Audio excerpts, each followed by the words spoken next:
So my name is Joao Gonçalves. I'm the Executive Manager of Industrial Policy at the Brazilian National Confederation of Industry. We are the representative of Brazilian industry at the national level. We have also the state federations that together we are a member of what we call Industrial System of Brazil.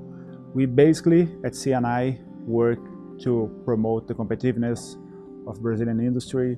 We do advocacy, we do studies related to the future of industry and related to a lot of measures that the country should implement in order to improve productivity, to promote the transformation of the Brazilian production, and basically this is our role.